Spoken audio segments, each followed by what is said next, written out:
వంశీ విభూషితకరాన్నవనీరదాభాత్ పీతాంబరాదరుణబింబఫలాధరోష్ఠాత్ పూర్ణేందుసుందరముఖాదరవిందనేత్రాత్ కృష్ణాత్ పరం కిమపి తత్వమహం న జానే. వ్యాఖ్యాముద్రికయా లసత్కరతలం సద్యోగపీఠస్థితం వామే జానుతలే దధానమపరం హస్తం స్వవిద్యానిధిం. విప్రవ్రాతవృతం ప్రసన్నమనసం పాథోరుహాంగద్యుతిం పారాశర్యమతీవ పుణ్యచరితం వ్యాసం స్మరేత్ సిద్ధయే. శ్రుతిస్మృతిపురాణానామాలయం కరుణాలయం నమామి భగవత్పాదం శంకరం లోకశంకరం. ఈశ్వరో గురురాత్మేతి మూర్తిభేద విభాగినే వ్యోమవద్వ్యాప్తదేహాయ దక్షిణామూర్తయే నమః. యుక్తాహార విహారాయ వివిక్తస్థలవాసినే మలయాళయతీంద్రాయ బ్రహ్మనిష్ఠాయ తే నమః. గీతా భాగవతాద్వైత తత్వామృతస్వరూపిణే గండిక్షేత్ర నివాసాయ రామకృష్ణాయ తే నమః. ఓం పూర్ణమదః పూర్ణమిదం పూర్ణాత్ పూర్ణముదచ్యతే పూర్ణస్య పూర్ణమాదాయ పూర్ణమేవావశిష్యతే. ఓం శాంతి శాంతి శాంతి. స్వాంత పరికల్పిత బ్రహ్మాండాంతర్వర్తి సకల చరాచర ప్రాణికోట్ల యొక్క అసత్ జడ దుఃఖ మోహాత్మకమైనటువంటి సకల ఉపాధుల కంటే విలక్షణమై సత్ చిత్ ఆనంద రూపం చేత స్వయం ప్రకాశమానమై వెలుగొందుచున్నటువంటి ప్రత్యక్ అభిన్న పరమాత్మకు సాష్టాంగ ప్రణమిల్లుతూ ఆత్మీయులారా, శ్రీమద్ భగవద్గీత 18వ అధ్యాయము మోక్ష సన్యాస యోగం. భగవంతుని యొక్క తత్వబోధను సాంగోపాంగంగా సావధాన చిత్తంతో శ్రవణం చేసిన తర్వాత అర్జునుని నోటి నుండి ముక్తసరిగా వెలువడినటువంటి వచనం కరిష్యే వచనం తవ ఈ 18వ అధ్యాయంలో 73వ శ్లోకంలో చెప్పబోతాడు. అర్జునుని నోటారా ఈ మాట ఏమిటి? నీవు చెప్పినట్లే చేస్తాను అనే మాట అర్జునుని నోటి నుండి వచ్చేంత వరకు భగవంతుని యొక్క బోధకు విశ్రాంతి లేదు. ఆయన హృదయానికి తృప్తి లేదు. అవాంతరంగా అర్జునుల్లో ప్రవేశించినటువంటి ఆవేశము, అహంకారం, అంటే నేను నా శత్రుసేనలో ఉన్నటువంటి భీష్మ పితామహుడు మరియు విద్యా గురువు అయినటువంటి కృపాచార్యుడు, ధనుర్విద్యా గురుదేవుడైనటువంటి ద్రోణాచార్యులు, మరి ఎదుట ఉన్నటువంటి అందరూ కూడా నా యొక్క బంధువులే. నా తాతలు, నా తండ్రులు, నా సోదరులు, మామలు, కొడుకులు, వీరంతా ఎవరు? వీరంతా నావారే కదా. మరి ఇప్పుడు ఈ యుద్ధంలో చంపుకునేది ఎవరిని? నా వారినే కదా. మరి నా వారిని చంపుకొని నేనేం సుఖపడేది? కింనో రాజ్యేన గోవింద కిం భోగైర్ జీవితే నవ. ఈ రాజ్యంతో కానీ ఈ భోగాలతో కానీ నాకు ఏం పని? అందరిని చంపుకొని వారి యొక్క రక్తం కూడును అనుభవించేదా నేను? వారందరినీ నేను చంపినట్లయితే నాకు రాజ్యం వస్తుంది, ఆ రాజ్య భోగాలు అనుభవించాలి. ఇట్లాంటి ఈ భోగాలు నాకెందుకు అని అర్జునుడిలో అభిమానం వచ్చింది, అహంకారం వచ్చింది. వీరందరినీ నేను చంపుతాను, వారంతా నా చేత చంపబడతారు అనేటువంటి కర్తృత్వము మరియు భోక్తృత్వం అనేటువంటి అభిమానం అర్జునులో వచ్చింది.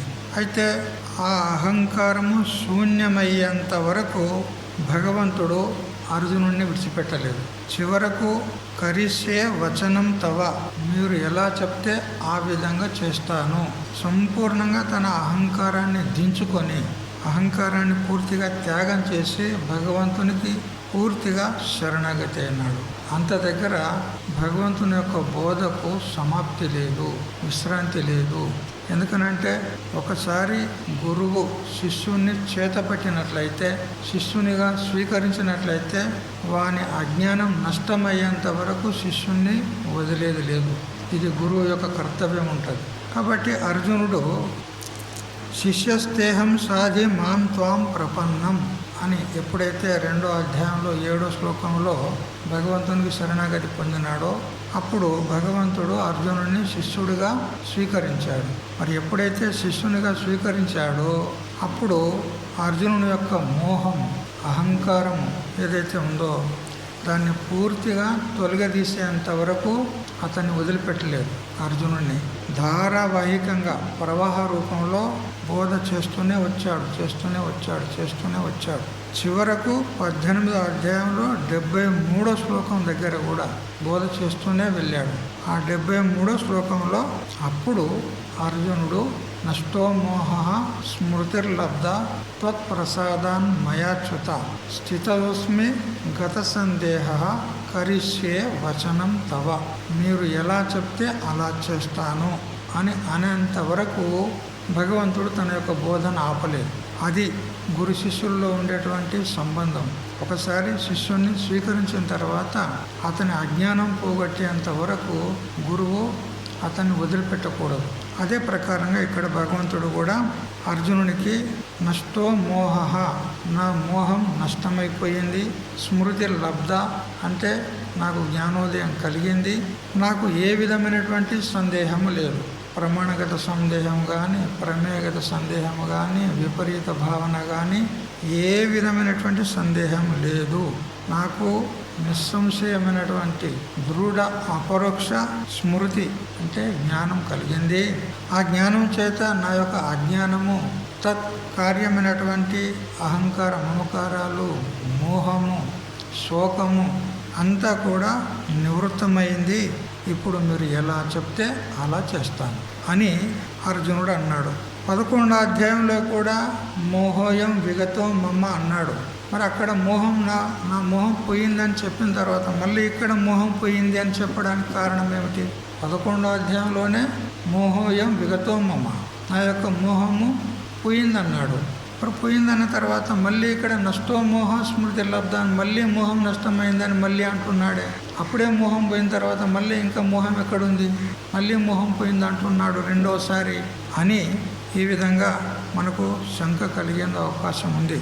అయితే ఇక్కడ అనేక వాదోపవాదాలు కూడా శాస్త్రకారులు లేపారు. కానీ కొందరు బ్రహ్మనిష్ఠుడైనటువంటి మహాత్ములు వారు చెప్పారు, అక్కడ ఏదైతే మోహం పోయిందని అన్నాడో అక్కడ కర్తవ్య మోహం అనేది పోయింది. అంటే తన కర్తవ్యాన్ని విస్మరించాడు. నేను యుద్ధం చేయను అని చతికిలబడి కూర్చున్నాడు. తన యొక్క యుద్ధ కర్మ అతనుకు శాస్త్రం విధానం చేసింది. విధానం చేసినటువంటి కర్మను విస్మరించాడు. అంటే అక్కడ కర్తవ్య మోహము ఉండే. ఆ కర్తవ్య మోహం పోయింది, ధర్మగత మోహం పోయింది.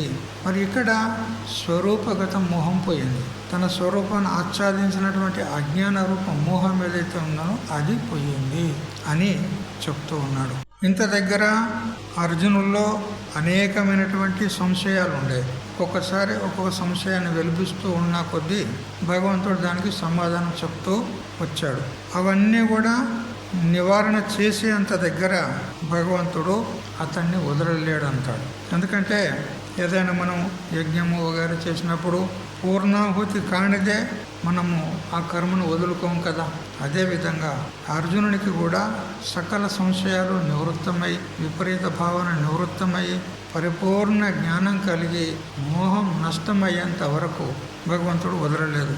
ఇంత పూర్వం జరిగిన ఘటన మహాభారతంలో ద్రౌపది 2 చేతులు ఎత్తినాకనే అక్షయ వస్త్రాలు వచ్చాయి. చూడు, మానం వదిలితే విమానం వస్తుంది.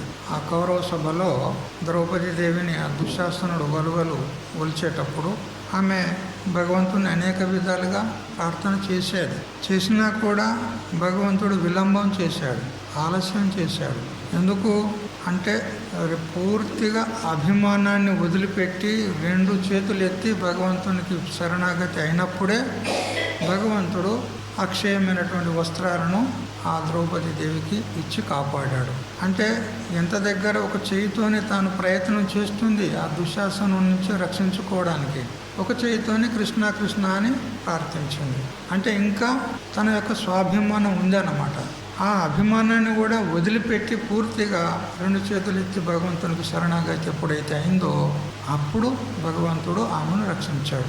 అంటే అభిమానం, అహంకారం అనేది లేశం మాత్రం ఉన్నా కూడా భగవంతుడు మనల్ని అనుగ్రహించడు.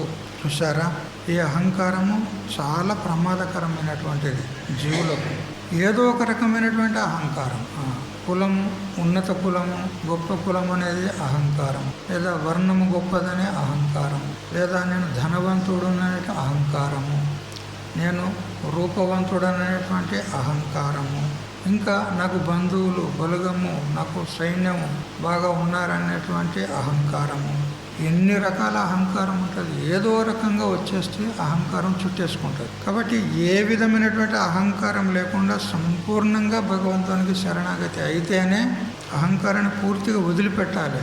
నేను ఏమీ కాదు, నేను ఎటువంటి వాడిని కూడా కాదు, నేను ఒక తుచ్చ ప్రాణిని అంతే, నీ సేవకుణ్ణి అని ఏ విధంగా పూర్తిగా అహంకారాన్ని వదులుకొని భగవంతునికి శరణాగతి అయినప్పుడే భగవంతుడు రక్షిస్తాడు. అది ఉదాహరణ ఇస్తున్నాడు ఇక్కడ. కాబట్టి అహంకారాన్ని వదిలినాడు అర్జునుడు. ఎప్పుడు 73వ శ్లోకంలో ఈ అధ్యాయంలో. అంతవరకు ఇంకా వదిలిపెట్టలేదు భగవంతుడు. ఒక ఆయనే ఎవరు దేవుడు. ఇది సూఫీ మతంలో ఒక కథ అన్నమాట. దేవుడు లోపల ఉన్నాడు, బయట నుంచి ఎవరో తలుపు తట్టారు. ఎవరయ్యా, ఏం కావాలి అంటే నేను లోనికి రావాలి అన్నాడంట. నేను లోనికి రావాలి, నేను అనేది అహంకారం కదా. అప్పుడు నువ్వు నేను రెండిటికి ఇద్దరికి తావు లేదన్నాడంట. లోపల నుంచి సమాధానం చెప్పినాడు. ఇద్దరికి తావు లేదు, ఒక్కరికే తావు ఉంది ఇక్కడ అని అన్నాడంట. అప్పుడు వెళ్ళిపోయినాడు. వెళ్ళిపోయిన తర్వాత మళ్ళీ ఒక రోజు వచ్చినాడు. వచ్చి మళ్ళీ తలుపు తట్టాడు. తలుపు తట్టిన తర్వాత ఎవరు అంటే నువ్వే అన్నాడంట. అంటే లోపల ఉన్న ఏ నువ్వైతే ఉన్నావో ఆ నువ్వే అన్నాడంట. అప్పుడు నేను అనేది లేదు.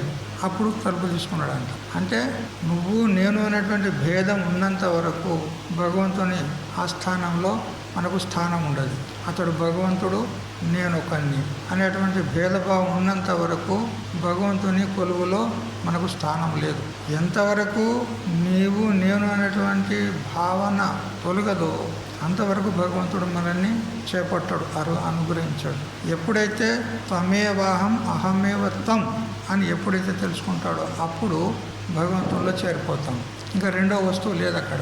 అంటే మనము కూడా భగవంతులమైతేనే భగవంతునితో మనము చేరుకుంటాం. అది అందుకే అన్నాడు, గత సందేహ కరిసే వచనం తవ. నాకు ఇప్పుడు ఏ విధమైన సందేహం లేదు. ప్రమాణగత సంశయం కానీ, ప్రమేయగత సంశయం కానీ, విపరీత భావన కానీ ఏది కూడా లేదు. ప్రమాణగత సంశయం అంటే దేనికంటారు? మొదలు ప్రమాణం అంటే దేనికంటారు అది తెలుసుకోవాలి. ప్రమాణం అంటే వేదం. తస్మాత్ శాస్త్రం ప్రమాణంతే కార్యకార్య వ్యవస్థితం అని మనకు భగవంతుడు 16వ అధ్యాయంలో చివరిలో చెప్పాడు. ప్రమాణం అంటే మనకు వేదమే.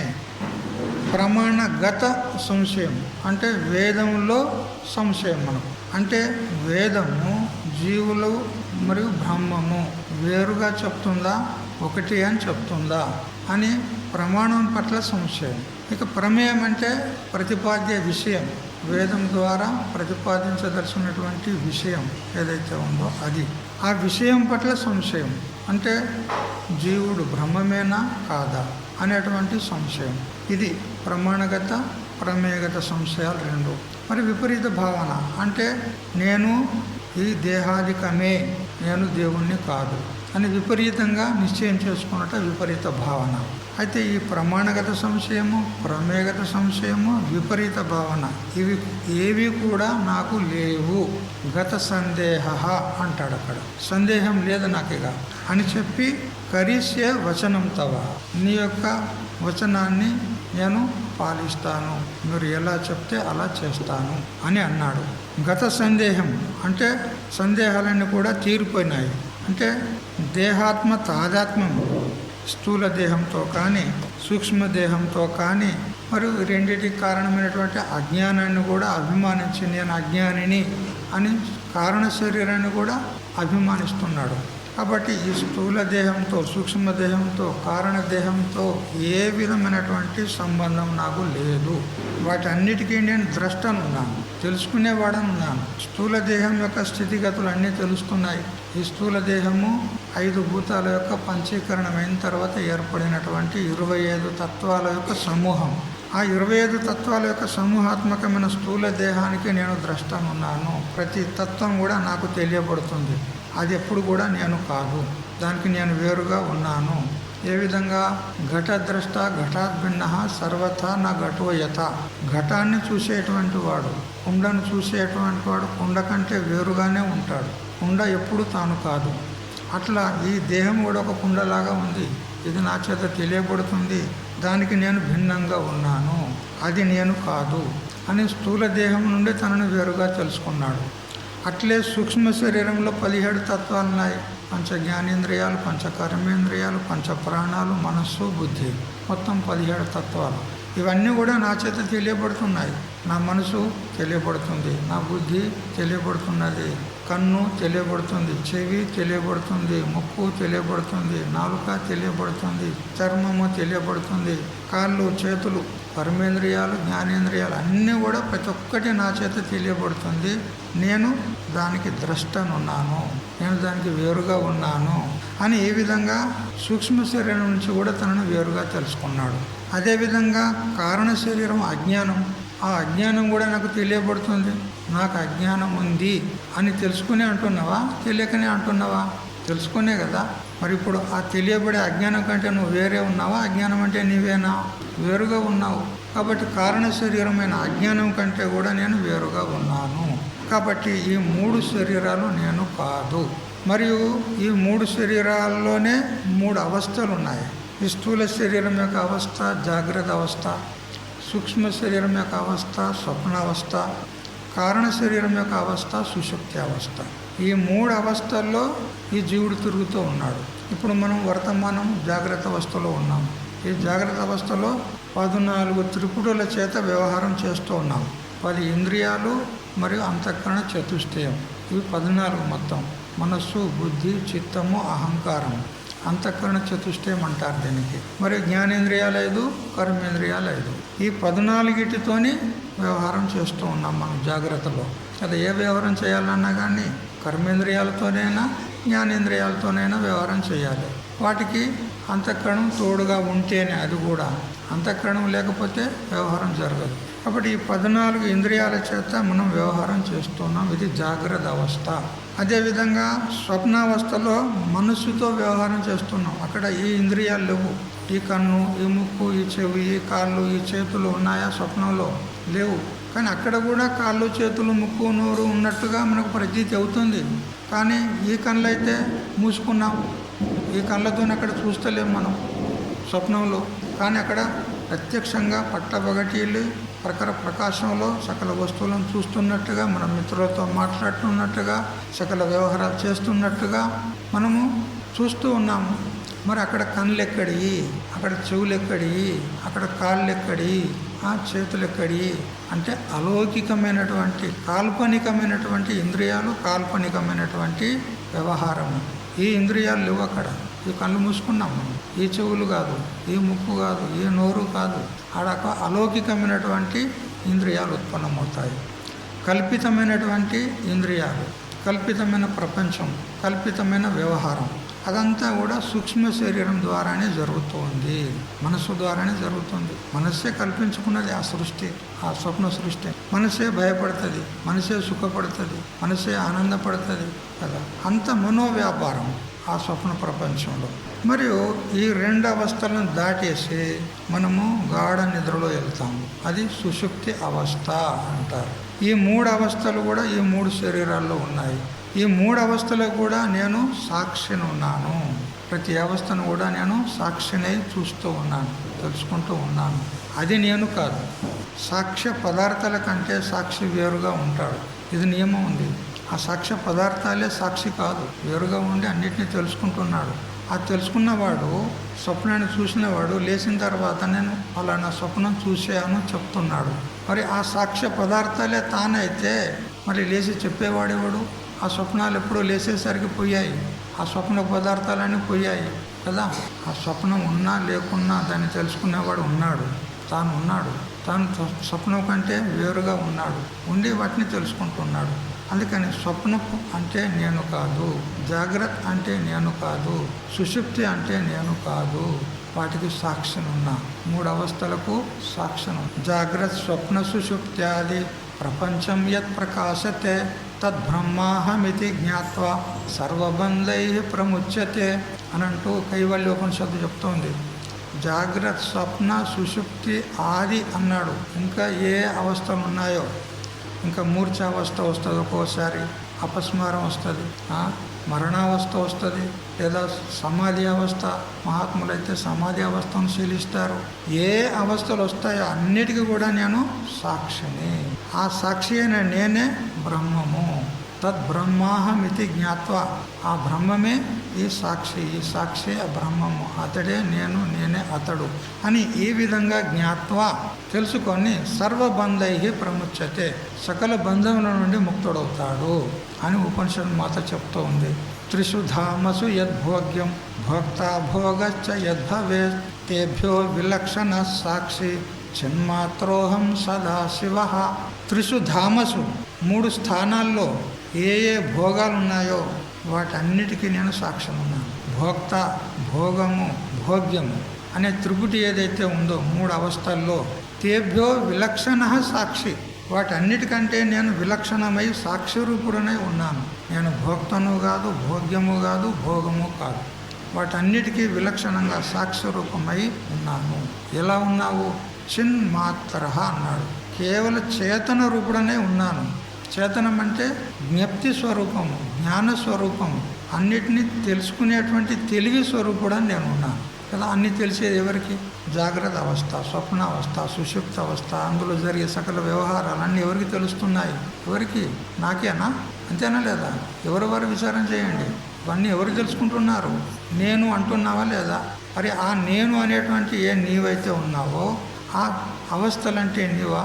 ఆ శరీరాలంటే నీవా? ఆ వ్యవహారం అంటే నీవా? కాదు కదా. దానికంటే వేరుగా ఉండి తెలుసుకుంటున్నావు. అది మనందరి యొక్క వాస్తవ స్వరూపం. ఈ శరీరాలు కాదు, జాగ్రత్తలు కాదు, ఏ వ్యవహారం మన యందు లేదు. కేవలం సాక్షి రూపమే ఉండేటువంటి ఆ తెలివి రూపులమే మనం. సదాశివ, సదా అంటే ఎల్లప్పుడూ, శివుడనంటే మంగళ స్వరూపుడను, ఆనంద స్వరూపుడను నేనున్నాను. నా యందు దుఃఖం లేశ మాత్రం కూడా లేదు. నాకు దుఃఖం వచ్చింది అని ముఖమంతా ఇట్లా పెట్టుకుంటారు కదా. మొన్న చెప్పిండు కదా రామకృష్ణానంద స్వామి, ఏమని చెప్పిండు? కాల్చిన వంకాయ వలె ఇట్లా పెట్టుకుంటారు. ఎక్కడ దుఃఖం ఉన్నది నీకు? ఆ దుఃఖం వచ్చిందని కూడా నీకు తెలుస్తుందా లేదా? నాకు దుఃఖం కలుగుతుంది అనేది తెలుస్తుందా లేదా? మరి తెలుసుకునేటువంటి దుఃఖానికి నువ్వుకంటే వేరే ఉన్నావా లేదా? తెలుసుకునేటువంటి నీవు ఆ దుఃఖానికంటే వేరే ఉన్నావా లేదా? వేరే ఉంటేనే తెలియబడుతుంది. అదే నువ్వైతే నువ్వెట్లా తెలుసుకుంటావు దాన్ని? ఆ దుఃఖాన్ని కూడా తెలుసుకునేది నేనున్నాను అనేది గుర్తించాలి. దుఃఖం వచ్చినప్పుడు కూడా నాకు తెలుస్తుంది, సుఖం వచ్చినప్పుడు కూడా నాకు తెలుస్తుంది. కామము, క్రోధము, లోభము, మోహము, లేదా దైవీ గుణాలు, దయ, దాక్షిణ్యము, సహనము కదా, ఏవైనా ఉండని అన్నీ కూడా నాకు తెలియబడేవే. అన్నిటికీ నేను సాక్షినే. అన్నిటికంటే నేను వేరుగా ఉన్నాను. నాకు దేనితో సంబంధం లేదు, అవి నా యందు లేవు అని ఇట్లా తెలుసుకున్నట్లయితే వానికి ఇక దుఃఖం ఉండదు. చిన్మాత్రోహం సదాశివ, సదా శివస్వరూపుడు, మంగళ స్వరూపుడు, ఆనంద స్వరూపుడు. అదెవరు? నీవే స్వయంగా. ఆ విధంగా తెలుసుకోవాలి మనం. మరి ఈ 3 శరీరాల్లోనే పంచకోశాలు ఉన్నాయి. అన్నమయ, ప్రాణమయ, మనోమయ, విజ్ఞానమయ, ఆనందమయ 5 కోశాలు ఉన్నాయి. ఈ 5 కోశాలకు కూడా నేను వేరుగా ఉన్నాను. पंचकोशातीत मैं हूँ, जागृत आदि अवस्थाओं का साक्षी मैं हूँ, 3 देहों का द्रष्टा मैं हूँ అని ఈ విధంగా ఒక్కొక్క దానికి ఒక్కొక్క ప్రక్రియ ఉంది. ప్రక్రియ గ్రంథాల్లో విచార చంద్రోదయము, విచార సాగరము, వేదాంత పంచదశి వాటిలో విస్తారంగా ఒక్కొక్క ప్రక్రియను అనేక రకాలుగా భేదం చేసి చెప్పింది. ఆత్మ కాదు ఇది, ఇది అనాత్మ ఉంది, ఆత్మ వేరుగా ఉంది అని విస్తారంగా చెప్పింది కదా. అట్లాంటి ప్రక్రియ గ్రంథాలు అధ్యయనం చేస్తే నిస్సంశయ జ్ఞానం కలుగుతుంది. ఈ విధంగా ప్రవచనలు వింటే ఏదో టూకీగా పైన అంతే వినడమే. కానీ నేను ఎందుకు కాదు, ఈ శరీరం నేను ఎందుకు కాదు అని నిలదీసి అడిగితే దానికి సమాధానం ఇక్కడ దొరకదు, భగవద్గీతలో దొరకదు, ప్రక్రియ గ్రంథాల్లో దొరుకుతుంది. అక్కడ చేయాలి మనం అభ్యాసం. వేదాంతం అంటే అక్కడ చేయాలి. ఇది కేవలం టూకీగా చెప్పుకుంటూ పోతున్నాడు అంతే. కానీ అసలైన విచారణ అక్కడ ఉంది. ఆ గ్రంథాలు అధ్యయనం చేయాలి, అప్పుడు నిస్సంశయ జ్ఞానం కలుగుతుంది. ఇది కేవలం బహిర్ముఖ పురుషులకు మామూలుగా ఇంత సంస్కారం పడడానికి ఉపయోగపడుతుంది అంతే. అంత సూక్ష్మ ప్రక్రియ, అంత సూక్ష్మ విచారణ, చికిత్స ఇక్కడ ఉండదు భగవద్గీతలో. టూకీగా చెప్పుకుంటూ పోతాడు అంతే. ఇది నువ్వు కాదు, నువ్వు వేరుగా ఉన్నానని తెలుసుకో అని. ఎట్లా నేను కాదు అని నిలదీసి అడిగితే ఆ సమాధానం ఇక్కడ లేదు, అక్కడ ఉంటుంది. ప్రక్రియ గ్రంథాల్లో, ప్రకరణ గ్రంథాల్లో ఉంటుంది. అందుకని అటువంటి వేదాంత గ్రంథాలను అధ్యయనం చేయాలి కదా. నేను ఏం చేస్తాం, జీవితం అంతా మొత్తము ప్రపంచానికే కేటాయించేదా, వ్యవహారానికే కేటాయించేదా చెప్పండి. పోనీ ప్రపంచానికి ఫుల్ స్టాప్ ఉందా చెప్పండి, ప్రపంచానికి సమాప్తి ఉందా చెప్పండి. ఎప్పటికీ ఏదో కర్తవ్యం ఎదురుగా వచ్చి నిలబడుతూనే ఉంటుంది. ఇది చెయ్యాలి అని అది చేస్తావు, అది చేసిన తర్వాత మరొకటి వస్తుంది, అది చెయ్యాలి. జీవితం అంతా ఇట్లే అయిపోతుందా లేదా, అనుభవం ఉందా లేదా మీకు? జీవితం అంతా ప్రపంచంలోనే పోతుంది అంతా. మరి మన కోసం ఎప్పుడు మీరు వినియోగం చేసుకుంటారు జీవితాన్ని? అందుకని చాలు చేసిన కాడికి. ఇప్పుడు వేదాంతం వినండి, సత్సంగం వినండి, ప్రవచనాలు వినండి, విచారం చేయండి, మన స్వరూపం ఏమిటో బాగా చికిత్స చేయండి. అప్పుడు కానీ మనకు నిస్సంశయ జ్ఞానం కలుగుతుంది. ఇప్పుడు కేవలం మేము 4 నెలల నుంచి మేము ఏం చేసినాం మీకు అంటే కేవలం బీజాలు నాటడం వరకే, కేవలం జ్ఞాన బీజాలు నాటుతున్నాం ఇప్పుడు అంతే. అవి మొలకెత్తాలి, ఏపుగా పెరగాలి, అవి వృక్షాలు కావాలి, ఫలాలను ఇవ్వాలి. ఇంకా చాలా ముందుంది ప్రక్రియ. కాబట్టి ఏదో బీజాలు వేసిపోతున్నాం. ఇంత దగ్గర మీకు ఆయంత బీజం వేసిన వాళ్ళు కూడా లేరు ఇక్కడ కదా. ఏదో మీ పుణ్యం ఉదయించింది, మా యొక్క సంబంధం మీతో అయ్యింది, ఆయంత కాడికి అంత బీజాలు నాటుకున్నాం. వాటిని నీళ్లు పోయినారు మంచిగా, నీళ్లు పోసి దానికి వేపుగా ఎరువులు అవి ఇవి వేస్తారు కదా, అట్లా వేయండి. అంటే మేము చెప్పిన తర్వాత కూడా మళ్ళీ రికార్డింగ్లు ఉన్నాయి, మళ్ళీ రిపీట్ చేయండి, మళ్ళీ మొదటి నుంచి మళ్ళీ వినండి, అలా బాగా మననం చేయండి. అప్పుడు మీకు ఏమైనా సంశయాలు వస్తే మాకు ఫోన్ చేయండి, మేము తప్పకుండా సమాధానం ఇస్తాము. మేము వెళ్ళిపోయినామని అనుకోకండి. అట్లా ఈ ప్రకారంగా స్థూల దేహము, సూక్ష్మదేహము, కారణదేహము, వీటితో ఉన్నటువంటి అటాచ్మెంట్, సంబంధం, తాదాత్మ, అభిమానం ఏదైతే ఉందో అంతా కూడా పోయింది. నాకు ఇప్పుడు ఏ విధమైనటువంటి శంక లేదు అని అన్న తర్వాత నీకు శరణాగతి అయినాను, ఇక నువ్వు చెప్పినట్టు వింటాను, నువ్వు ఏం చెప్తే అది చేస్తాను అన్న తర్వాత అప్పుడు భగవంతుడు భగవద్గీత బోధ స్టాప్ చేశాడు. అక్కడికి చందా అంతవరకు దగ్గర వదిలిపెట్టడం లే. కాబట్టి ఇక్కడ కరిష్యే వచనం తవ అన్నాడు. ఇక్కడ చూసారా, తవ అంటే నేను నీవాడని అయిపోయాను అంతే. ఇంకా నేను అనేది లేదు ఇక్కడ, నేను అనేది లేదు, నేను అనే అహంకారం పూర్తిగా పోయింది, నేను నీవాడని అయిపోయాను కదా. అట్లా అహంకారాన్ని మొత్తము త్యాగం చేయాలి. అహంకారం ఎక్కడుంది చెప్పండి? అంతఃకరణంలో. అంతఃకరణం అంటేనే అహంకారం. ఆ అహంకారాన్ని మనం భగవంతునికి సమర్పణ చేయాలి. అహంకారాన్ని, ఆ అంతఃకరణాన్ని లేదా మనసును కదా, ఆ మనసును భగవంతునికి సమర్పణ చేసిన తర్వాత ఇప్పుడు లోకంలో ఏదైనా ఒక వస్తువును ఎవరికైనా దానం చేశారనుకో, ఎవరికైనా సమర్పణ చేశారనుకో, ఇప్పుడు ఆ వస్తువు మీద మీకు అధికారం ఉంటుందా? వారికి ఇచ్చేశారు. ఇచ్చేసిన తర్వాత మళ్ళీ నాది అని అంటావా? అనము. దాని మీద అధికారం లేదు నీకు. నీ అధికారాన్ని వారికి ఇచ్చేసావు. ఇప్పుడు దాని మీద అధికారం వారికి ఉంది, నీకు లేదు. అవునా లేదా? అట్లా మన మనస్సును భగవంతునికి అర్పణ చేయండి. అయినా కానీ మన దగ్గర ఏముంది భగవంతునికి అర్పణ చేయడానికి? చెప్పండి, నీదేమున్నా చెప్పు. నీదంటూ ఉంటే చెప్పు. ఒక వస్తువు నాది, ఇది నాది, నా సొంతం అని చెప్పు. ఉందా నీదేమన్నా? ఏమీ లేదు కదా. ఈ శరీరము భగవంతుడిచ్చిందే, ఈ ప్రపంచము భగవంతుడిచ్చిందే, ఈ వస్తువులు భగవంతుడిచ్చిందే, ఈ భోగాలు ఇవన్నీ కూడా ఎవరిచ్చారు మనకు? అంతా భగవంతుడిచ్చిందే. మరి నీదంటూ ఏమున్నది చెప్పు భగవంతునికి అర్పణ చేయడానికి? ఆ భగవంతుని కాడ పూజా సామాగ్రులు తెస్తావు, పువ్వులు అవి ఇవి పెడతావు. ఎవడిచ్చండి అవి? భగవంతునియా లేదా? అందుకని నాది ఏమీ లేదు, తేరా తుజుకో అర్పణ, బస్ అంతే.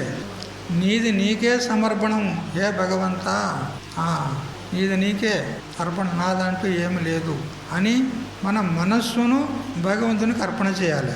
ఒకవేళ నువ్వు మనస్సును భగవంతునికి అర్పణ చేసినావు అనుకో, ఇప్పుడు మనసు నీదా భగవంతుందా చెప్పు? మనసును భగవంతునికి అర్పణ చేసిన తర్వాత మనసు నీదా? నీది కాదు కదా. ఇప్పుడు దాంతో నువ్వు వ్యవహారం చేసే అధికారం నీకు లేదుగా. ఉంటుందా? ఎందుకు? ఒకరికి అర్పణ చేసిన తర్వాత దాని మీద అధికారం నీకు ఉంటుందా? ఉండదు. ఇప్పుడు మనసు అది భగవంతుంది అన్నప్పుడు మనసుతో నువ్వు తాదాత్మ్యం పొందుకునేటువంటి అధికారం నీకు లేదు ఇప్పుడు. అందుకని మనసు చెప్పినట్టు వినేది లేదు ఇప్పుడు. మనసు ఏదేదో అంటుంది, ఎక్కడ పోదాం, ఇక్కడ పోదాం, ఇది చేద్దాం, అది చేద్దాం, ఇది చూద్దాం, అది చూద్దాం, ఇది తిందాం, అది తిందాం అంటుంది. అది చెప్పినట్టు వినేది లేదు. ఇప్పుడు నువ్వు నాదానివి కాదు, నువ్వు భగవంతుని సొత్తు. ఇప్పుడు నువ్వు చెప్పినట్టు నేను విన్నా. ఆ భగవంతుని కనుక నీ కనుక మీకు మీరు చూసుకోండి. కానీ నీతో నేను సోపతి చేయనిగా, నీతోనే సహవాసం చేయనిగా. చేసి చాలా అయింది కదా. జన్మల నుంచి మనసుతో సహవాసం చేసి చాలా అయిందా లేదా ఇంకా మీకు కదా? 3 సార్లు నీళ్ళు తాగిపిస్తుంది ఆ మనస్సు. దాన్ని భగవంతుడికి అర్పిస్తే పీడనే పోతుంది ఇక మొత్తం. ఇప్పుడు దాంతో అటాచ్మెంట్ పెట్టుకునేది లేదు. ఎందుకు? భగవంతుడికి ఇచ్చేసావు కదా, అర్పణ చేసావు కదా, బస్. ఇప్పుడు దాంతో నీకేమీ సంబంధం లేదు, అంతే. నీ స్థితిలో నువ్వు ఉండు, అంతే. ఇట్లా నేర్చుకోండి. ఇది సులభమైన ఉపాయం. ప్రపంచం నుంచి తప్పుకోవాలంటే ఇది సులభమైన ఉపాయం. మనసును భగవంతుడికి అర్పణ చేయండి, బస్. మనసు లేకపోతే అదే మోక్షం. మోక్షం అంటే ఎక్కడో కొనుక్కొచ్చుకునేది కాదు, ఏదో వీధిలో దొరికేది కాదు, మార్కెట్లో దొరికేది కాదు. మనసే బంధానికి కారణం, మనసే మోక్షానికి కారణం. ఆ మనసు లేకపోతే నువ్వు ముక్తుడవే. మనసుతో అటాచ్మెంట్ పెట్టుకున్నావు అనుకో బద్ధుడు అయిపోతావు. అందుకని ఎప్పుడు కూడా మనసును నిరీక్షణ చేయండి. ఈ అహంకారం అందులోనే ఉంది. ఆ అహంకారాన్ని వదిలిపెట్టండి. అహంకారాన్ని వదిలిపెట్టిన తర్వాత ఇక నువ్వు చేయాల్సింది ఏమీ లేదు. నీకు కర్తవ్యం అంటూ ఏమీ మిగులదిగా. కేవలం భగవత్ స్వరూపుడు అయిపోతావు, అంతే. చూడు, ఆ అహంకారాన్ని వదిలే దగ్గర భగవంతుడు అర్జునుని వదిలిపెట్టలే. అహంకారం వదిలిన తర్వాతనే భగవంతుడు అతన్ని వదిలిపెట్టాడు. ఎప్పుడైతే నేను నీవాడను, నువ్వు చెప్పినట్టు చేస్తాను అని ఒప్పుకునే దగ్గర వదిలిపెట్టలే. అది మొదట్లో అర్జునుడు గాంధీవాన్ని పారేశాడు కదా. యుద్ధారంభంలో ఏం చేశాడు అర్జునుడు? గాంధీవాన్ని పారేశాడు. కానీ అహంకారాన్ని పట్టుకొని కూర్చున్నాడు. యుద్ధారంభంలో అహంకారాన్ని పట్టుకొని కూర్చున్నాడు, గాంధీవాన్ని పారేశాడు. అహంకారం ఏది అంటే వీళ్ళందరినీ నేను చంపుతాను, నా చేత వీరంతా చంపబడతారు అన్నట్టే, నేను చంపుతాను అనేటువంటి అహంకారం ఉందా లేదా అక్కడ?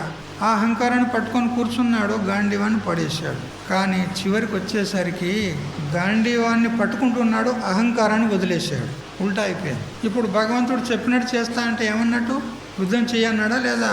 నువ్వు యుద్ధానికి వచ్చినా యుద్ధం చెయ్యి మొదలు, ఆ తర్వాత విషయం చూద్దాం. మొదలు వచ్చిన పని పూర్తి చేయి. యుద్ధాయ కృతనిశ్చయ అన్నాడు. క్లైబ్యం మాస్మ గమపార్త నైతత్వయుపపద్యతే క్షుద్రం హృదయ దౌర్బల్యం తత్వోత్తిష్ట పరంతప.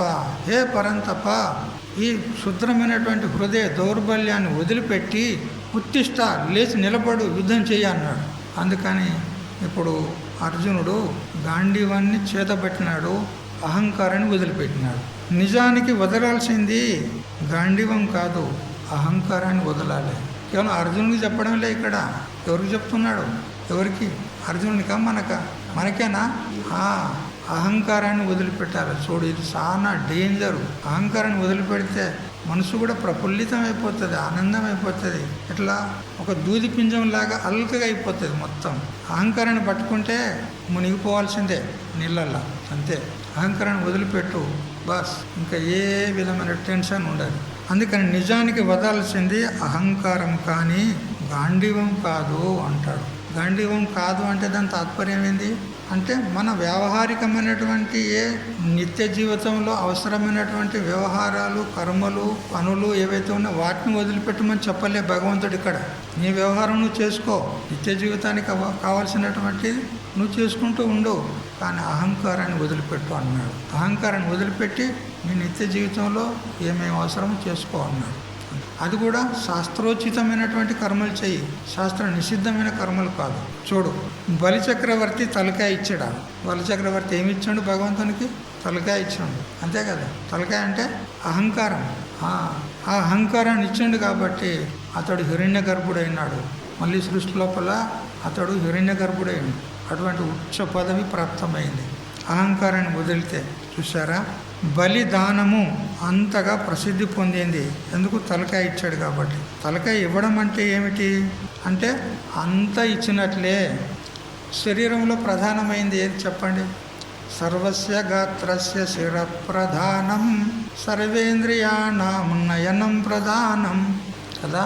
సంపూర్ణ శరీరంలో ప్రధానమైంది తల. ఇప్పుడు ఎవరైనా యుద్ధంలో మరణించారనుకో, బార్డర్లో యుద్ధం అవుతుంది, ఆ యుద్ధంలో మరణించినటువంటి వారి శవాన్ని వారి ఇంటికి పంపిస్తారు కదా. అయితే ఆ ముఖము మొత్తమే కనపడకుండా అయిందనుకో, అప్పుడు అతన్ని గుర్తిస్తాడా? ఇతడు మావాడా ఎవడు వాడు గుర్తిస్తారా? ముఖమే కనపడకుండా అయిందనుకో, పేలిపోయిందంతా, బాంబులు వేసో ఏదో వేసో అంత అది ముఖం కనపడకపోతే అతను గుర్తిస్తారా? గుర్తించలేరు. అదే ముఖం కనపడితే గుర్తిస్తారు. అంటే ప్రధానమైంది ఏది? ముఖం, మొండెం కాదు కదా. ఇప్పుడు ఫోటో తీసే వాళ్ళు ఉంటారు, ఫుల్ ఫోటో తీస్తారు, హాఫ్ ఫోటో తీస్తారు. అయితే నా ఫోటో హాఫ్ ఫోటో తీయి కానీ తలకాయ తీయకు, కింది తీయి అని అంటారు ఎవరన్నా. హాఫ్ ఫోటో తీయి అని, తల తీయకు, కింది భాగం తీయి హాఫ్ ఫోటో. అదేమన్నా పనికొస్తుందా? పైది తీస్తే అంత ఉన్నట్టే. ఎందుకు? ఇది ఉంది కదా తలకాయ. తలకాయ ఉంటే అంత ఉన్నట్టే, తలకాయ లేకపోతే లేనట్టే. అంటే ప్రధానమైంది. చూసారా, అట్లా బలిచక్రవర్తి తల ఇచ్చిండంటే అంత ఇచ్చాడు, మొత్తం సర్వస్వము భగవంతునికి అర్పణ చేశాడు. అన్నదంటూ ఏం ఉంచుకోలే. ఇంకా అదే పూర్ణాహుతి, అదే పూర్ణ బలి. అట్లా మనం కూడా బలి ఇవ్వాలి బలిచక్రవర్తి లాగా. ఏమి ఇవ్వాలి? తలకాయ ఇవ్వాలి. ఎట్లా ఇవ్వాలి? కోసి కదా, కోసి ఇవ్వాలి తలకాయ భగవంతునికి. ఇస్తారా? ఏమి ఇస్తారు మరి? అహంకారాన్ని ఇవ్వండి. తల ఇవ్వడం అంటే మనలో ఉన్న అహంకారాన్ని బలి ఇవ్వండి కదా.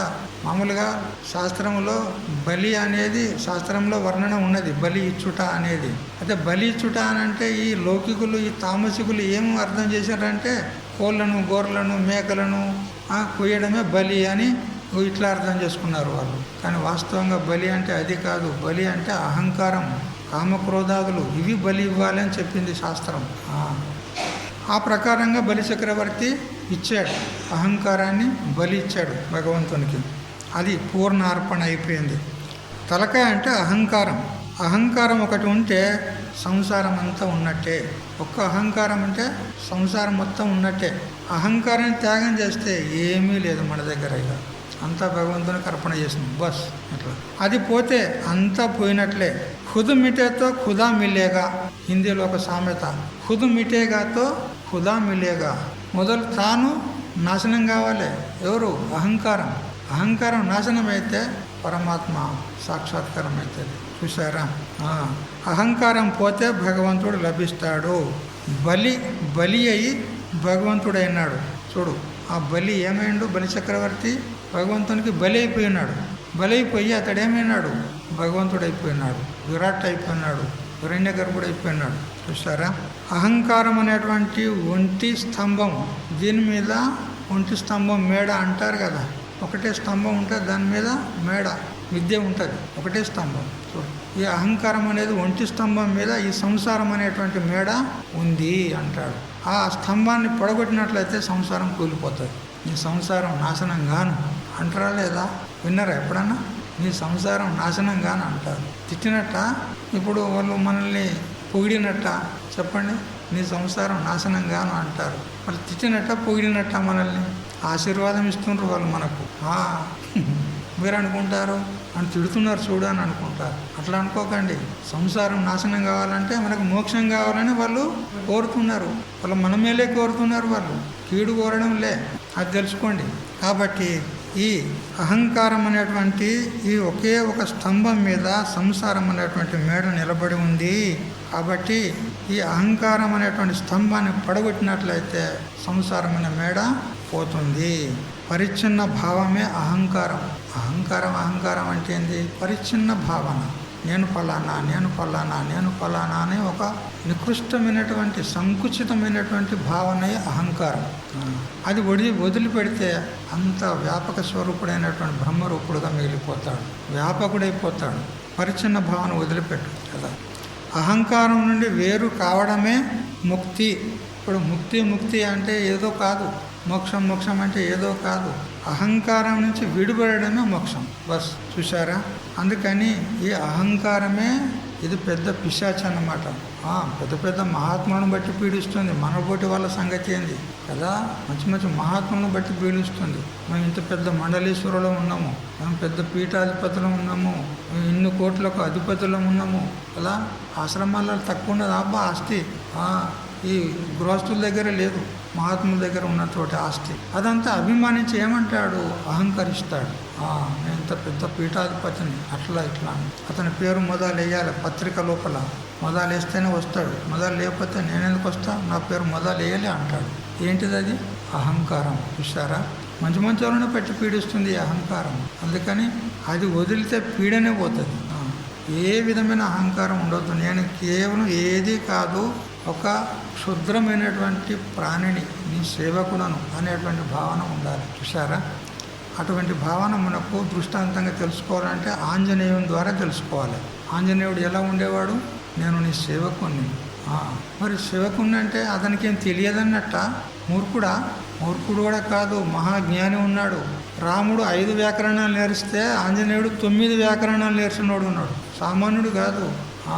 దేహ బుద్ధ్యాతు దాసోహం జీవ బుద్ధ్యాత్వదంశక ఆత్మబుద్ధ్యాత్వమే వాహం ఇది మే నిశ్చితమతి. ఆయన నిశ్చయం ఇట్లా ఉంది.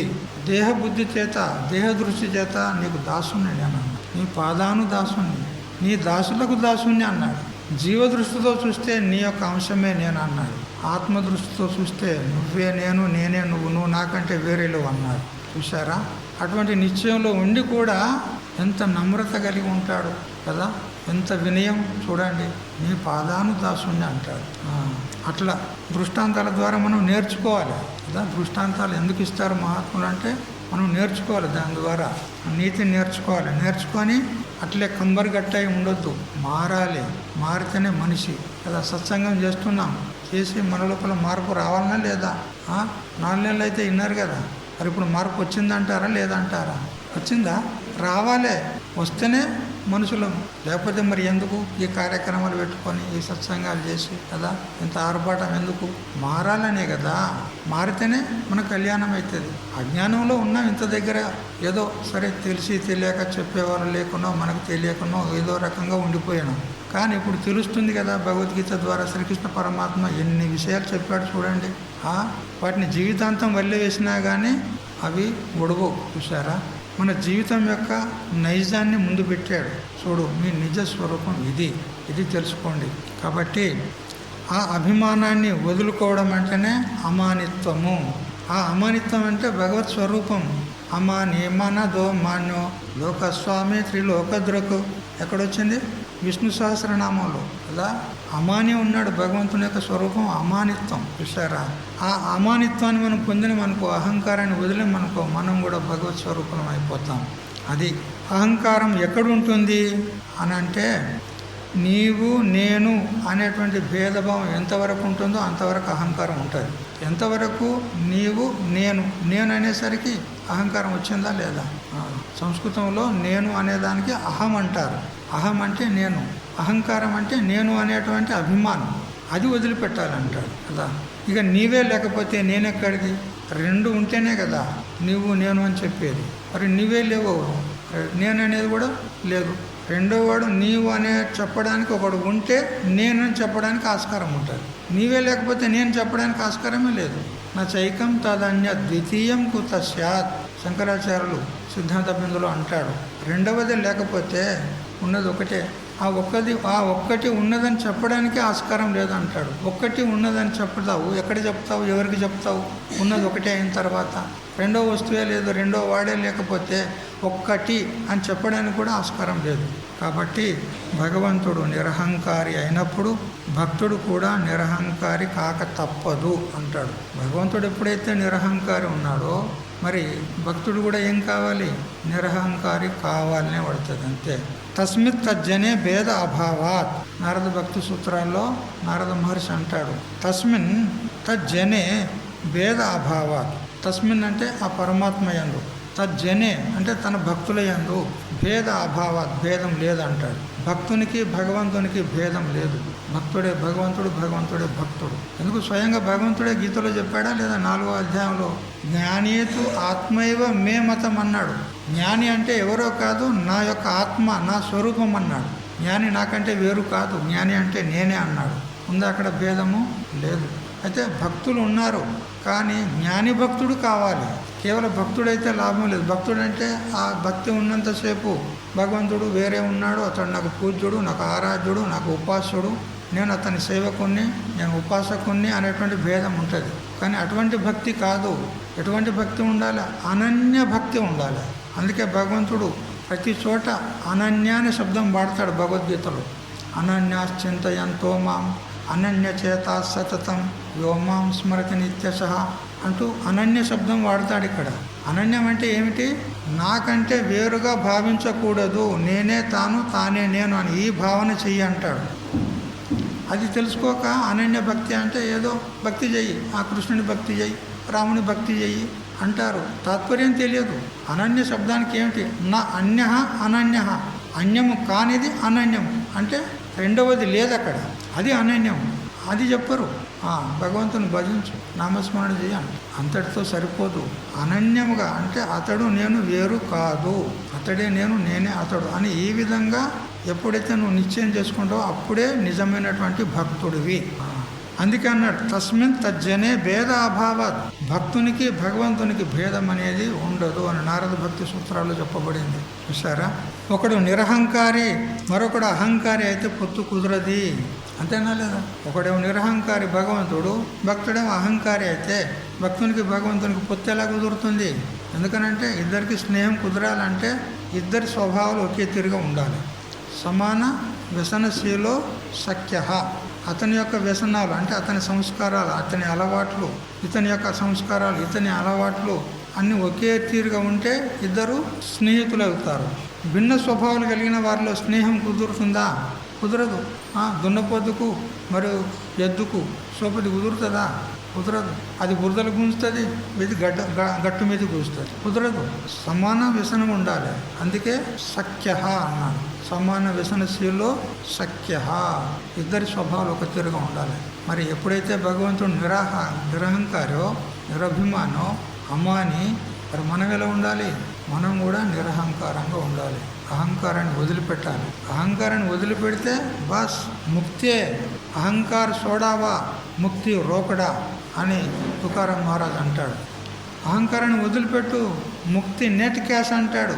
ముక్తి అనేది ఇంకా మళ్ళీ ఉద్ధర లేదు అంటాడు. అహంకారాన్ని వదిలిపెడితే ముక్తే, అంతే. ఈ విధంగా కరిష్యే వచనం తవ అనేటువంటి ఆ శ్లోకం మీద వ్యాఖ్యానం చేస్తున్నాడు ఇక్కడ రామకృష్ణానంద స్వాముల వారు. ఈ వాక్కు ఎటువంటి వాక్కు అంటే శిష్యవృత్తికి పరిపాక అవస్థారూపమైనటువంటి ఫలరూపమైనటువంటి వాక్కు అంటాడు. కరిష్యే వచనం తవ, నీవు ఎలా చెప్తే అలా చేస్తాను అనేటువంటి వచనం ఉన్నది కదా, ఇది శిష్యునికి పరిపక్వ స్థితికి వచ్చినటువంటి ఫలరూపమైనటువంటి వాక్కు అన్నమాట. అంటే పూర్తిగా గురువుకు లేదా భగవంతునికి శరణాగతి అయిపోయినాడు. నువ్వు ఎలా చెప్తే అలా చేస్తాను, అంతే. కాబట్టి శిష్యవృత్తికి పరిపాకంగా భగవద్బోధకు పర్యవసానంగా అర్జునుని నోటి నుండి వెలువడినటువంటి ఈ ఫలరూపమైనటువంటి వాక్కు కరిష్యే వచనం తవ అనేది. చూసారా? తవ అంటే నీ యొక్క, వచనం అంటే మాట, కరిష్యే అంటే ఆచరిస్తాను, అంటే నీ మాటను నేను శిరసావహించి ఆచరిస్తాను అన్నాడు. ఈ మాటలో కరిష్యే అనేది కర్మకు చిహ్నం. కరిష్యే అనేది డుక్రుం కరణి అనేటువంటి ధాతువు. సంస్కృతంలో అనేక ధాతువులు ఉంటాయి. 3000కు పైన ధాతువులు ఉన్నాయి. అంటే మనం ఏ ఏ పనులు చేస్తామో ఆ పనులను బోధించేటువంటి క్రియాపదాలు అంటారు తెలుగులో, క్రియాపదాలు. అట్లా ఈ డుక్రుం కరణి అనేటువంటి చేయుట అనే ఒక ధాతువు 180 తీర్లు నడుస్తుంది. ఒక్క ధాతువు డుక్రుం అనేటువంటి ధాతువు 180 ప్రకారాలు నడుస్తుంది. కరోతి కురుతః కురువంతి, కరోసి కురుతః కురుతః, కరోమి కురువః కుర్మః. ఇట్లా ఒక లకారంలో 9, అట్లా 10 లకారాలు అయితే 90 ఉంటాయి. అది మళ్ళీ ఆత్మనేపది పరస్మేపది 2 కలిస్తే మొత్తం 90 180 అన్ని రకాలు నడుస్తుంది ఒక్క ధాతు. అందుకే భయపడతారు వ్యాకరణం అంటే. అమ్మో ఇన్ని తీర్లనా, ఏడ జ్ఞాపకం ఉంటాయి, మా బుద్ధి ఎక్కడ నడుస్తుంది అక్కడ అని భయపడతారు. కానీ భయపడాల్సిన అవసరం లేదు. చూడు ఈ వయసు లోపల ఆయన ఎంత కష్టపడుతున్నాడు, కంఠస్థం చేస్తున్నాడు. మరి మీకెందుకు కాదు చెప్పండి. అమ్మా అని భయపడి ఏం భయం ఉన్నది, ఆయన చేస్తుండా లేదా చూడండి. ఇక్కడ కరిష్య అనేది కర్మకు చిహ్నము, తవ అనేది నీ వాడను అంటే భక్తికి చిహ్నము కదా. వచనం అనేది జ్ఞానానికి చిహ్నము. అంటే ఇక్కడ మొత్తం భగవద్గీత భక్తి షట్కము, కర్మ షట్కము, జ్ఞాన షట్కము 18 అధ్యాయాలు ఈ ఒక్క వాక్యంలో ఇమిడి ఉన్నాయి అంటాడు. కరిష్యే వచనం తవ అనే ఒక్క వాక్యంలో మొత్తం భగవద్గీత అంతా ఇమిడి ఉంది. ఎందుకు?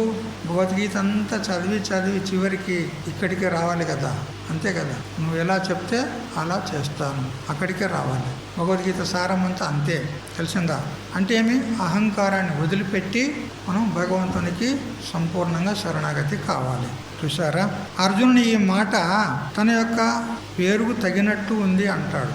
అర్జునుడు అంటే ఆర్జవ భావం, రుజు స్వభావం కలిగిన వాడు అర్జునుడు. రుజు అంటే సరళ స్వభావం, వినయము కలిగి ఉండుట. చూడు, ఇప్పుడు భగవంతునికి శరణాగతి అయ్యి నువ్వు చెప్పినట్లు చేస్తా అంటే ఏమన్నట్టు? పూర్తిగా భగవంతునికి సమర్పితమైపోయినాడు, వినయముడైపోయినాడు. నువ్వు ఎలా చెప్తే అలా చెప్. అది అంటే పేరుకు తగినట్టుగా అతడు సాధించాడు అంటాడు. అందుకనే కదా భగవంతుడు అతన్ని పట్టుకున్నాడు గట్టిగా. ఎందుకు? ఇతడు యోగ్యుడు ఉన్నాడు, అధికారి పురుషుడు ఉన్నాడు అని అతన్ని గట్టిగా పట్టుకొని అతన్ని నిమిత్తంగా పెట్టుకొని మనందరికీ భగవద్గీతను అందించాడు. చూసారా, శిష్యుడు అంటే ఉడికిన మెతుకు అంటాడు. ఉడికిన మెతుకు ఎట్లా ఉంటుంది? మెత్తగా ఉంటుంది. బియ్యం గింజ కాదు, ఉడికిన మెతుకు మెత్తగా ఉంటుంది. అట్లా శిష్యుడు అంటే అట్లా ఉండాలి, మెత్తగా ఉండాలి. భక్తునిది మృదువైన స్వభావంగా ఉండాలి. నీవు చెప్పినట్లు చేస్తాను. ఎంత మృదువైన మాట. గురుదేవుని అడుగులో అడుగు కదా. ఇది ఎట్లా ఉన్నది మాట? గురుదేవుడు ఎట్లా అడుగేస్తే అట్లా ఆయన అడుగులో మనం అడుగేసినట్టున్నది. ఇది ఒక్క ఎతికించేది కూడా అతని యొక్క ఆజ్ఞను జవదాటకుండా ఉన్నది ఇక్కడ. చూడు, అటువంటి స్థితికి రావాలి. ఆయన అడుగులో అడుగు, మాటలో మాట, మనసులో మనస్సు. చూడు, పాలలో పంచదార చేసినట్టుంది. అది అంటే అతని యొక్క సౌజన్యము, అతని యొక్క రుజుత్వము, అతని యొక్క సరళ భావము ఇప్పుడు ఈ వాక్యం ద్వారా మనకు తెలుస్తుంది. అందుకే ఈ కాలంలో కూడా ఇక్కడ రామకృష్ణానంద స్వామి అంటున్నాడు. అంటే ఇంత దగ్గర రామకృష్ణానంద స్వామి తన సొంత మాటగా ఒక్క మాట కూడా చెప్పలేదు. ఇప్పుడు సొంత మాటలు చెప్తున్నాడు. ఏమనంటే, ఈ కాలంలోనూ నా అనుభవంలో కూడా ఇలాంటి పుణ్యాత్మలను చూసేటువంటి భాగ్యము కలుగుతున్నందుకు నాలో నేను మురిసిపోతున్నాను అంటాడు రామకృష్ణానంద స్వామి. ఆ కాలంలో ఎంతమంది ఉండరో నాకు తెలియదు, కానీ ఈ కాలంలో కూడా ఇటువంటి పుణ్యాత్ములు ఉన్నారు. అందుకని ఇటువంటి పుణ్యాత్ములు ఉండడం వల్ల, వారితో నాకు సంబంధం కలగడం వల్ల నేను ఎంతో మురిసిపోతున్నాను అన్నాడు. చూసారా, అవునా లేదా? ఇప్పుడు మీరంతా ఎదురుగా నిలబడ్డారంటే మీరు ఎవరు? పుణ్యాత్ములు ఎన్నో జన్మల పుణ్యం చేసుకున్నారు కాబట్టి ఈరోజు భగవద్గీతను మీరు వినగలుగుతున్నారు. పుణ్యం లేదంటారా?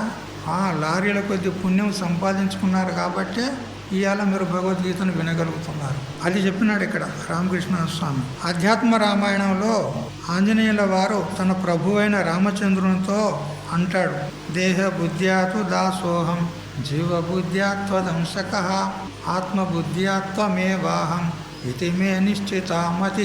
చూసారా, దేహబుద్ధి చేత నీ దాసుని నేను, జీవబుద్ధి చేత నీ యొక్క అంశమును నేను, ఆత్మబుద్ధితో నువ్వే నేను, నేనే నువ్వు. నీకు నాకు భేదం లేదు.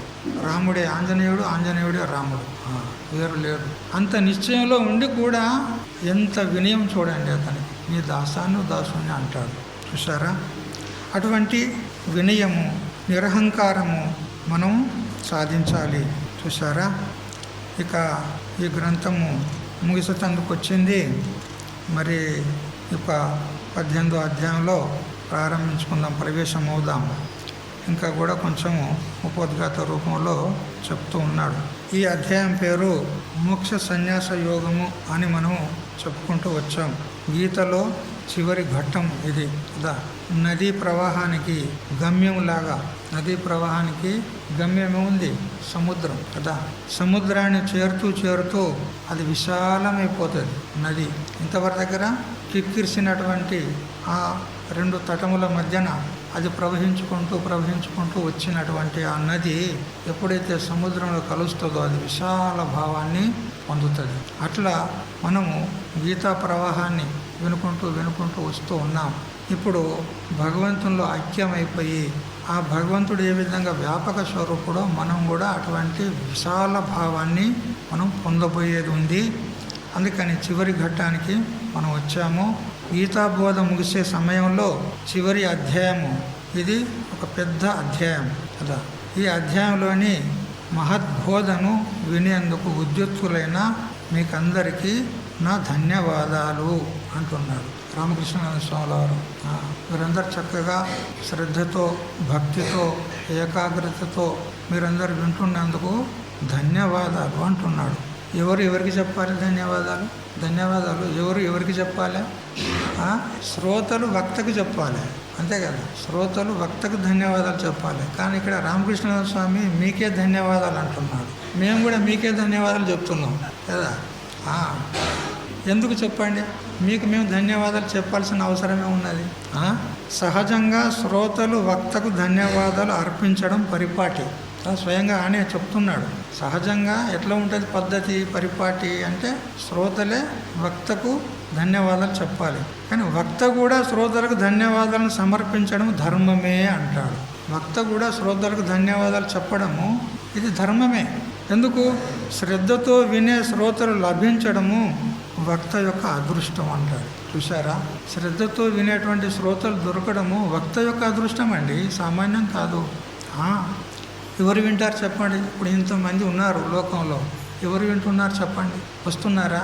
మరి మీరు వింటున్నారంటే శ్రద్ధతో, అది మా భాగ్యం కాదా? వినేవారి అభిరుచి, ఆసక్తి, ఏకాగ్రత వక్తకు చక్కని ప్రవచన శక్తిని ప్రసాదిస్తుంది అంటాడు. చూడు, ఎదుట వ్యక్తి శ్రోత ఎంత శ్రద్ధగా వింటూ ఉంటే వక్తలో ఆ విధంగా ఉత్సాహం పెరుగుతుంది. ఇంకా బోధించాలి అని ఎక్కడెక్కడియో ప్రమాణాలు తీసుకొని, దృష్టాంతాలు తీసుకొని, ప్రక్రియలు తీసుకొని విస్తారంగా ఆ విషయాన్ని చెప్పడానికి ప్రయత్నం చేస్తాడు. కానీ ఎట్లా ఉండాలి శ్రోత అంటే, మా గురువుగారు చెప్పేవారు, పిల్లి ఎలుక కోసం ఏ విధంగా నిరీక్షణ చేస్తుంది? ఆ బిలం నుంచి, ఆ ఎలుక రంధ్రం నుంచి ఎలుక ఎప్పుడు బయటకు వస్తుందా చటాలను అందుకోవాలని అది సతర్క్, జాగరూకై, అలర్ట్ ఇట్లా ఉంటుంది. అది ఆ ఎలుక బయటకు రావడమే తడువు. అది పిల్లిని చూసి మళ్ళీ బిలంలోకి తిరిగి వెళ్ళక ముందుకే ఇది అందుకుంటుంది, జంప్ చేస్తుంది. అక్కడ దక్కనే అంత సతర్కం ఉండాలి శ్రోత పురుషుడు. ఎందుకంటే శ్రోత చెప్తున్నప్పుడు ఏ విషయాన్ని చెప్తున్నాడు, ఏ టాపిక్ తీసుకొని చెప్తున్నాడు, ఏ ప్రమాణం తీసుకొని చెప్తున్నాడు, ఏ దృష్టాంతం తీసుకొని చెప్తున్నాడు, ఆ చెప్పే విషయం యొక్క తాత్పర్యం ఏమిటి, ఏ విషయాన్ని దృష్టిలో పెట్టుకొని చెప్తున్నాడు, ఇదంతా గుర్తిస్తూ ఉండాలి శ్రోత పురుషుడు. కేవలం వింటున్నావా, డూడు బసవన్న, అరే అయ్యగారికి దండం పెట్టరా, డుడ్డుం అది దండం పెడుతుంది. అట్లా ఉండొద్దు. శ్రోత ఎప్పుడు కూడా సావధానం ఉండాలి, అలర్ట్ ఉండాలి. ఏ విషయం తీసుకొని చెప్తున్నాడు, ఏ ప్రకరణం చెప్తున్నాడు బాగా చూడాలి. అందులో మనం విచారణ చేయాలి. ఇది సరిగ్గా ఉందా లేదా, మన అనుభవానికి టాలీ అవుతుందా లేదా, ఏమైనా విరుద్ధం పోతున్నాడా, ఇది కూడా గమనించాలి. ఒకవేళ విరుద్ధంగా పోతున్నప్పుడు ఆపాలి వక్తను. స్వామీజీ కొద్దిగా విచారం చేయండి, ఇట్లా మాట్లాడినట్లయితే అతివ్యాప్తి అవుతుంది, వేరే దిక్కుపోతుంది విషయం, అట్లా కాకూడదు అని ఇట్లా ఆపాలి శ్రోత అయిన వాడు. కాబట్టి శ్రోత జాగరూకుడై ఉన్నట్లయితే చెప్పేవానికి కూడా ఉత్సాహం వస్తుంది అన్నమాట. సంతోషంగా ఆహ్లాదంగా చెప్తూ ఉంటాడు. శ్రోతలే నిద్రపోతే ఏం చేస్తాడు? సరే, అందుకని అన్నాడు, వినేవారి అభిరుచి, వాళ్ళ యొక్క అభిరుచిని బట్టి, ఆసక్తిని బట్టి, ఏకాగ్రతను బట్టి వక్తకు చక్కని ఒక శక్తి వస్తుంది అంటాడు. విస్తరు బాగుంటే భోక్తకు ఆనందం. ఒక దృష్టాంతం ఇచ్చాడు. విస్తరాకు మంచిగా ఉన్నదనుకో, శుభ్రంగా మోదుగా ఆకులు ఉంటాయి కదా, ఎర్రగా పూలు పూస్తాయి ఎండాకాలంలో, హోలీ పండుగ సందర్భంలో మోదుగా ఆకులు, పలాస వృక్షం అంటారు, వాటితో విస్తరు పుడతారు. అది శుభ్రంగా ఉంటే తినేవానికి ప్రసన్నత ఉంటుంది, ఆనందం ఉంటుంది భోక్తకు. అట్లా సభ బాగుంటే వక్తకు ఆనందం అంటాడు. విస్తరు బాగుంటే భోక్తకు ఆనందము, సభ బాగుంటే వక్తకు ఆనందం. సభలో ఉన్నటువంటి వాళ్ళందరూ శ్రోతలు అలర్ట్ ఉండాలి, జాగరూకులై ఉండాలి. ఉంటే చెప్పేవానికి ఉత్సాహం, ఆనందం.